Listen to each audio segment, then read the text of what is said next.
এতদিন যাবৎ শীত আসি আসি করেও যেন আসছে না, কিন্তু ডিসেম্বরের ৩-৪ তারিখ থেকে অনেক ভালো শীতই পড়ে গিয়েছে গ্রামের এদিকে আর কি।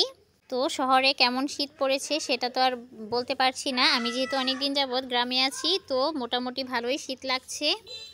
এখানে সকালে ঘুম থেকে উঠে দেখলাম যে আমার জেঠি এখানে ধান সিদ্ধ করে নিচ্ছে। শীতের সকালে এরকম পরিবেশগুলো না খুব বেশি ভালো লাগে। সো আসসালামু আলাইকুম, কাছে এবং দূরে, দেশ এবং দেশের বাইরে যে যেখান থেকে আমার এই ভিডিওটি দেখছেন, আশা করছি আল্লাহর রহমতে সবাই ভালো আছেন। চলে আসলাম আপনাদের মাঝে আরেকটি নতুন ব্লগ ভিডিও নিয়ে। আশা করছি সবার ভালো লাগবে। বাড়িতে আসার পর দিনগুলো না কিভাবে যে কেটে যাচ্ছে বোঝাই যাচ্ছে না, অনেকটাই ভালো লাগছে। আসলে বাসায় একা এতদিন দুইটা বাচ্চা নিয়ে খুবই টায়ার্ড লাগতো, আর বাড়িতে আসার পর আসলে ওইরকম কিছুই কাজ করছে না, আর ইচ্ছেই করছে না যে নিজের সংসারে ফিরে যাই। কি আর করার, নিজের সংসারে তো যেতেই হবে। একটু মজা করলাম আর কি। বাবার বাড়িতে তো আর সারা জীবন পড়ে থাকা যাবে না, যেহেতু নিজেরও একটা সংসার আছে।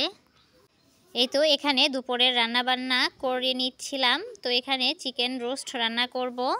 আমি এখানে রোস্ট রান্না করার জন্যে পরিমাণ মতো সকল মশলাই দিয়ে দিয়েছি, আর মশলার মধ্যে ছিল পরিমাণ মতো পেঁয়াজ, টক দই, জয়ফল, জয়ত্রী, পোস্তদানা, আর হচ্ছে চীনাবাদাম পেস্ট, আর সেই সাথে ছিল আস্ত গরম মশলা। তো আমি সকল মশলা একসাথে ভালোভাবে কষিয়ে নিয়েছি।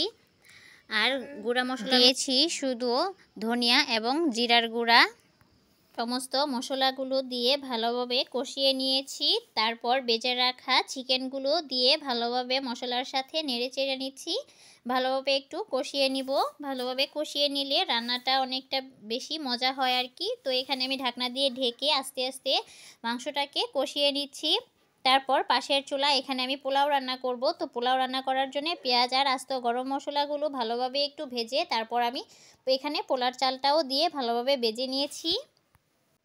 পোলার চালটা ভালোভাবে ভেজে নিয়ে তারপর এখানে পরিমাণ মতো পানি দিয়ে দিয়েছি।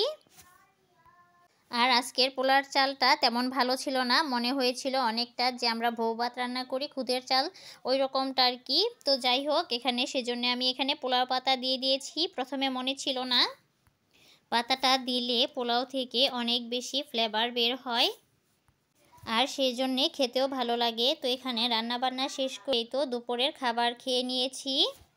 তারপর আর কোনো ভিডিও করা হয়নি বিকেলের দিকে। তারপর চলে গিয়েছি সন্ধ্যার দিকে।